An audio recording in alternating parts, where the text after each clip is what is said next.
আসসালামু আলাইকুম, আমি ডক্টর শাহিন আক্তার। আশা করি সবাই খুব ভালো আছেন। আমাদের আজকের টপিক হচ্ছে গল ব্লাডার। প্রথমে আমাদের জানতে হবে আজকে আমাদের লেসন প্ল্যান কি। আমাদের অ্যানাটমিক্যাল লোকেশন জানতে হবে, গল ব্লাডারের পজিশন জানতে হবে, ইন্ডিকেশন জানতে হবে, প্রিপারেশন, স্ক্যানিং টেকনিক, বিভিন্ন অ্যাবনর্মালিটিস। ইনফ্যাক্ট সবচেয়ে ইম্পর্টেন্ট যেটা, what is non visualisation of gall bladder, এটা সম্পর্কে আমাদের খুব ডিটেল জানতে হবে। আমাদের এখন জানতে হবে where is it. So gall ব্লাডারের অ্যানাটমিক্যাল লোকেশন পজিশনটা জানা আমাদের জন্য খুবই গুরুত্বপূর্ণ।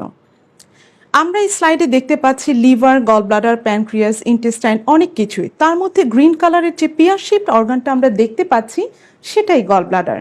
সো গল ব্লাডারের এক্স্যাক্ট লোকেশনটা হচ্ছে right posterior inferior surface of liver. আমরা এই স্লাইডে একটা পিয়ার শেপ গ্রিন কালারের যে গল ব্লাডার দেখতে পাচ্ছি। এই গল ব্লাডারের মেইনলি তিনটা পার্ট, নেক, বডি এবং সবচাইতে ডায়ালেটেড পার্টটা হচ্ছে ফান্ডাস। এখন আমাদেরকে জানতে হবে গল ব্লাডারের যে মেইন ফাংশন অর্থাৎ বাইল স্টোর করা, সেই বাইলটা অ্যাকচুয়ালি কোথায় সিনথেসিস হয় এবং তার পাথওয়ে। সো আমরা দেখে আসি। সবার উপরে রাইট এবং লেফট হেপাটিক ডাক্ট দেখতে পাচ্ছি, যেটা মিলিত হয়ে কমন হেপাটিক ডাক্ট তৈরি হচ্ছে। এই কমন হেপাটিক ডাক্টটা সিস্টিক ডাক্টের সাথে মিলে তৈরি করে কমন বাইল ডাক্ট। এই common bile duct main pancreatic ডাক্টের সাথে মিলে সেকেন্ড পার্ট অফ ডিউডেনামে যে ওপেন করে, দ্যাট ইজ অ্যাম্পুলা অফ ভ্যাটার।